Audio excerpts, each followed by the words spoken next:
Looks like you're Oh, right right over here.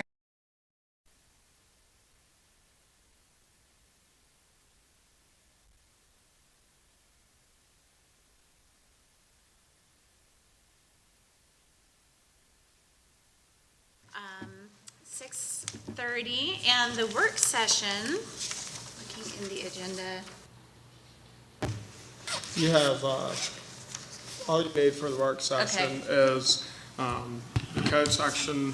There's a separate handout of just that. You can look at that if you want, but the language is in the resolution in the packet as well. Yeah. So that's all it is this evening. And so that is for the Article 3, the signs in the public right of way. Yes, Okay. that's correct.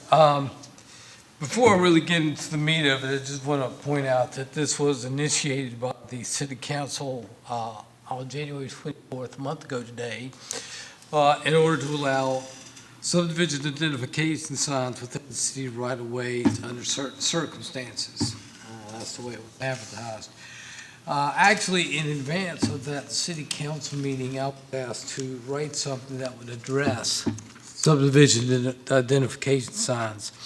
So really, on the big sheet, it's in your resolution, but I also put some of my handouts, a bigger type maybe, on pages 2 and 3. Actually, going to page 1, signs requiring permits. This is a bit of a departure from what we've got right now in the sign ordinance for signs and right of way, and that all signs are temporary signs that are allowed right now. A subdivision identification sign, of course, would be a permanent sign. So it was necessary to create essentially a different section under both signs requiring permits, which is 6-114, and 6116, I believe, 6117 on page 3 or 4 in your larger handout, permit procedures, subdivision identification signs. So what we did is essentially just broke those out from the others, from the regular temporary signs that we've allowed heretofore. I'm going to just kind of go over a little bit of the information under 6-114. You'll see under B, we have subdivision identification signs. This is on page 2 or 4 of your handout. Subdivision identification signs, we did define that for purposes of this particular article as permanent signs not exceeding 75 feet in area, including any structural mounting features. So this would include the mounting as well as the signs. Hello, Ms. Shriver. Well, Hey, welcome. did you want to make your presentation before we ask a question? That's fine. Either way is fine. I can Oh, finish you go it. ahead. I didn't It's want going to be pretty short. Okay. Ms. Shriver, I don't know how much you've had a chance to kind of take a look at the information in the sign ordinance. It was included in the resolution. I did put a larger print version for reference tonight. The changes actually are mostly on pages 204 and 304, and I was just starting to go over the addition of subdivision identification signs. As I pointed out earlier, it is a bit of a departure from what we've currently allow as right-of-way sign in the city, in that it is a permanent sign versus a temporary sign, which is what we allow now. With that, on page 2 of 4, under subsection B, under 6-114, subdivision identification signs, we define it for purposes of this article as permanent signs not exceeding 75 feet in area, as I just pointed out, including any structural mounting feature, which means that it wouldn't just be the sign that we're looking at, but it would be the actual structure that's mounted on, and it would be required to be a monument sign. So the purpose is of identifying a housing development or subdivision. You'll no doubt have noticed that I gave some renderings that pertain to the legacy development. I do want to point out, this would not be an ordinance specifically for legacy, though. It would be for anybody who could meet these criteria. As I said before, they have to be a monument-style sign, which, again, we define it as a freestanding sign supported primarily by an internal structural framework or integrated into landscaping or other solid structural features other than support poles. Normally, you'll see brick or stone, as a background to these. Sometimes you'll see two wooden poles, sort of decoratively put together with the sign in between it. Shall be no more than 6 feet in height above the grade. Shall have indirect, direct, or internal illumination. All other methods of illumination are prohibited. This will not be an electronically controlled sign. Shall not be placed in any area paid for vehicular or pedestrian access, traffic, which seems kind of like a no-brainer, but, we'll put it in there. Shall be only placed within raised and curb and gutter medians within the entranceway to a subdivision development. What this essentially means is that it can be raised, but if it doesn't have a curb and gutter, it's not going to be eligible for this kind of sign. So you'll almost have to have a boulevard type of entrance, really, for this to work out. Shall be located a minimum of 25 feet from the right-of-way line of the intersecting street. This is to make sure that the sign's back far enough to where it won't interfere with traffic. Obviously, it can't be in the site triangles, but being 25 feet back, that should not be a problem, will not be a problem. Shall be located off of the roadway so as not to endanger, impede, or interfere with the flow or view of vehicular or pedestrian traffic.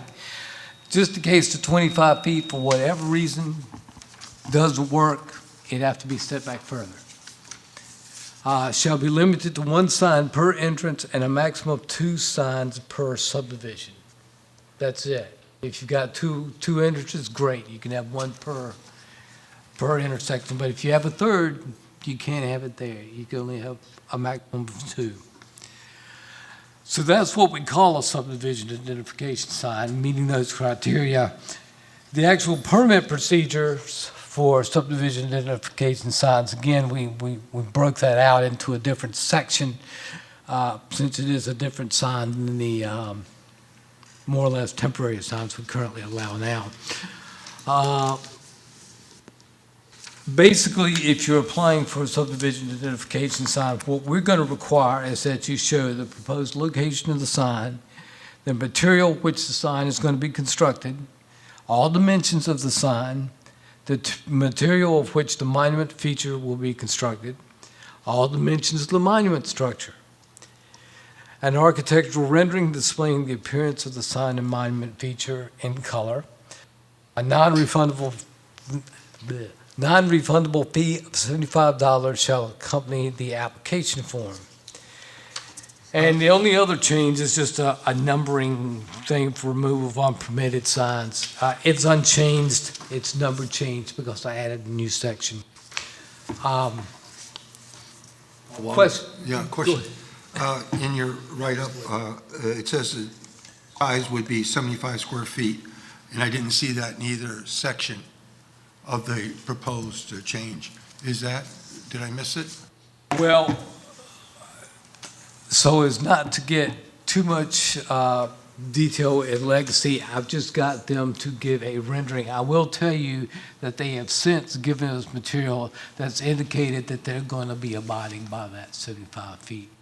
Yeah, but I don't see it in the, No, you don't have the application for legacy. It's in 6-114B in the first sentence. Yeah. Yeah, it's in the definition of subdivision thank you. identification. And the B. My only question, Misunderstood your question. Wally, when I first read this earlier today, is that there's really no guidance or guideline on the type of material. And that gives me some concern. The legacy sign that was with that presentation, whatever you sent today, That's real pretty going down, it's brick but I've seen a lot of signs that are painted and they're wooden and they're on, you know, they don't have a lasting, nature to them. And I think that maybe it should be specified in here when you have the permit procedures, you have, the material of which the monument will be constructed. But, and then you say an architectural rendering, but it doesn't seem like, if you don't like it, they're gonna present it, and there's no reason why, if they do that, meet this criteria, but we don't like the way it looks, I don't see where there's anything in here that would allow you to deny it on that basis. You're right as far as it goes. Keep in mind that we do have architectural control districts that essentially cover the commercial area down West Creek Road and would also cover the area up through Legacy, simply because the underlying zoning district is village commercial and research and development. So there would be some architectural control there. On the However, signs? On the signs? Or just Yes. the buildings themselves? Because this is strictly related to signs. A sign is a structure.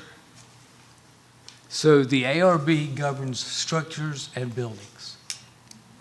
But I will say this, if you want to list some specific material, I don't see any reason why we can't. I would be more comfortable with that, I think, or like I said, the design that you sent earlier with the legacy, I mean, Yes. I think that was very attractive, and it's a lasting sign. And I would think that as we move forward in development, that perhaps we may want to define the type of sign and the materials that it's to be built out of for any new subdivision moving forward, so that it keeps some consistency throughout the city. And I don't know, that's just my thoughts. No, I think it's a good thought. I mean, we can come up with something here to recommend to the city council, or if that's something you want to address later, we can certainly do that later. But we can do that right now. I personally would like to see them out of like bricks, stone, something. I think what you mentioned earlier, you know, you said something about a permanent nature, you know, so being brick or stone, Brick or stone. or, you know, Block, there's a materials lot- of the like. Yeah, You know, right. you see a lot, you know, they're, I don't want to say they're plexiglass, but, you know, they're really hard, you know, almost a sturdy PVC. They look really nice. So I think I if you think want to if it add gives the it, that's what appearance you of can brick do. and stone. If Yeah. it's, yeah. You could just say masonry too. I mean, that includes all evils. Oh, and I think you're Well, there's right. so many products now, though, that are made that simulate Oh, yeah. masonry and wood, and I think if you just, I think as long as you have control, you know, that it's like an acceptable architectural rendering and an acceptable material of which the monument. And you put acceptable. Brick, stone, or similar materials that give the appearance of brick and stone.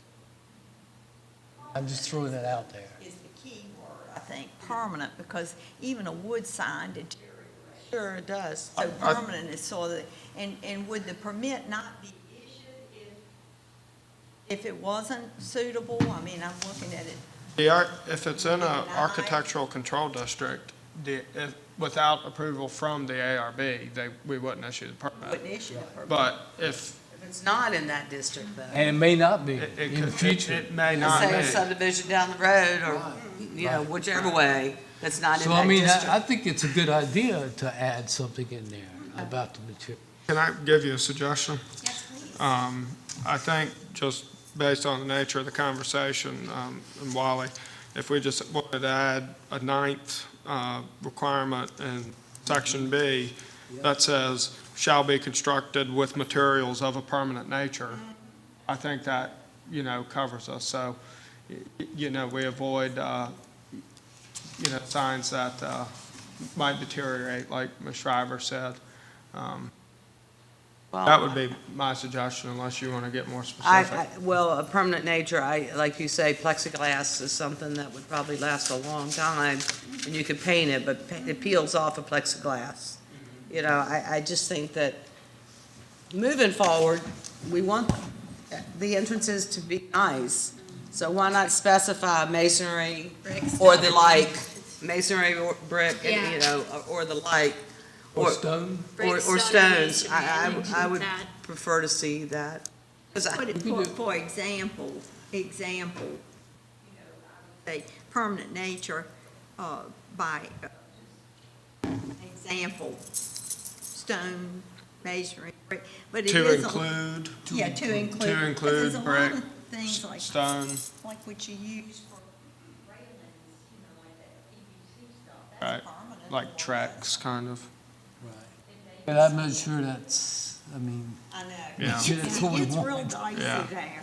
Yeah, it does. And it I think we goes- should say masonry or stone or similar Product. materials in appearance. I agree. In appearance. So it could be, yeah. It could be synthetic, but in Right. appearance. Yeah, and permanent, be sure and just put permanent, that's good. Yeah, I think we can do that. But the similar appearance to masonry or stone. Yeah. That way, we get away from the whole idea of, like you said, the PCV pipe or, yeah. That gives you a little bit control over what it. Right, right. And the consistency, what have you mentioned? Yeah, so what I've written in addition to what would be the ninth requirement reads, shall be constructed with materials of a permanent nature to include masonry, comma, stone, comma, and similar appearing materials. Or brick. We can put, I think masonry probably Masonry, covers okay. it. That's good. Because it could be a block, it could be a decorative block. That's right, yeah. Okay, That The opens to it up include to, part gives them kind of an opening, and then we have to get that into interpreting the code. right. So we could say something that we definitely want it masonry or stone or similar Right. appearance. I agree. That's what we want. now, does that still give them leeway to have whatever I don't know what it's called, the placard that's in the middle here that says Legacy of Poquoson, that still gives them leeway for, because that's a Well, different the sign material, itself right? can That's- be, the sign itself can be of a different So it's the material. structure. It's the Okay. structure that, yeah, the The mounting holder, structure. yeah. The base structure, I guess. Base structure. Yeah, base structure. And Wally, that 75 square foot, is that standard across the industry in terms of, Well, Other I mean, places? there's some places that go higher than that, but we feel like 75 is enough for Poquoson. And to be quite frank with you, that's what the legacy sign is going to be composed of, roughly 75 square feet. And we wouldn't want it any bigger than well, that. certainly not, no. So I just took away from, to include and replaced it with being. So it specifies that it has to be masonry, stone, and similar appearing materials. Not to Good.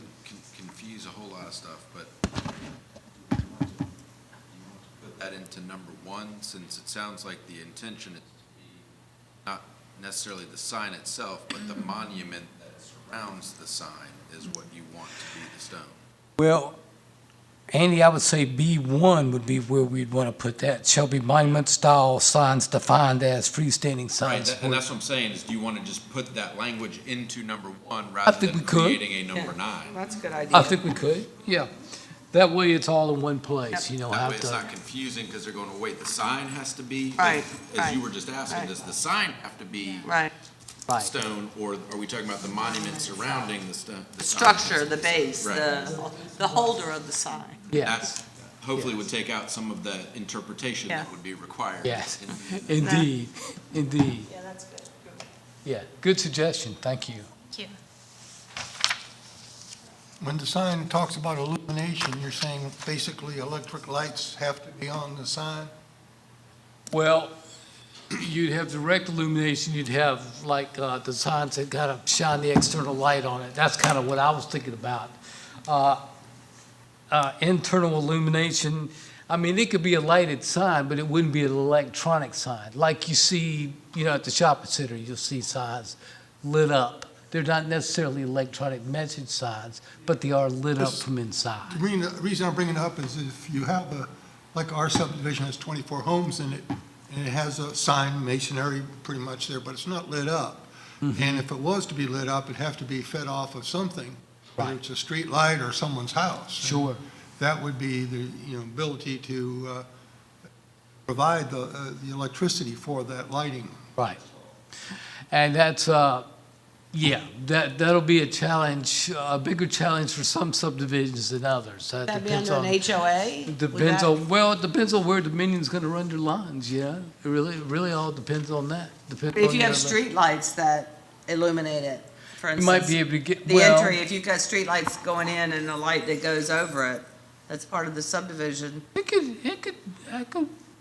work. I don't know, mean, I'm you just know. thinking out loud, but What I was thinking about more specifically is the sign itself, but you're right, streetlights could give enough light to where you could read it. well, is it dangerous going into your subdivision with that in the middle of the road? Or is yours not in the middle of the road? No, it's not illuminated, it's. But it's not in the middle entrance like this, Legacy, it's on a corner. Homes on 2 streets. So on you're on Edwards. it's on a corner then, Yeah, going in, It's turning on a in. corner. Like this would have to be illuminated, it would be dangerous, Absolutely, being in the middle of the road Absolutely. with no illumination. absolutely, Well, absolutely. but it is on a median, though. Well, we do, Yeah. when you look at this number 3, we do say shall have indirect, direct, or internal illumination. So we are saying it has to be lit. It has to Oh, be that's lit by one of these means. Okay. Actually, down at the yacht club, they use a solar lights, and they hold enough light there to keep it lit during the, darkness. Yeah, Well, that's pretty neat, yeah. they'll figure it out. Yeah. Yeah, oh yeah. They'll figure that out. We'll let them but it figure does that have to be illuminated. Like I said, if they can't meet these criteria, then they don't get it, so, yeah. And just to clarify, this says the intent of number 3 was to say it shall be illuminated, not if it is illuminated, it shall have indirect, direct, or internal. No, it shall have indirect, direct, or internal illumination, so it has to have one It of the has three. to be illuminated, okay. Any other questions? Okay, great input, thank you guys, I think that. Yeah, thank y'all very will help much. I with like that Yeah. suggestion about that monument. That was good. We should have the EDA speaker here before long. He'll be going first today with outside. doing the courtesy of not having him wait. You know, Wonderful, thank you. Thank you. Just a clerical thing, Wally, on your handout. On the, First page. it should be the city council on January 24th, 2002.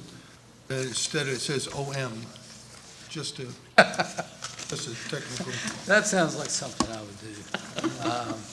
Okay, thank you. I'll get that corrected. Make sure I'm actually reading the stuff. That's a quiz, you know, actually. Yeah, no, it was a quiz. Are you paying attention? Oh, yeah.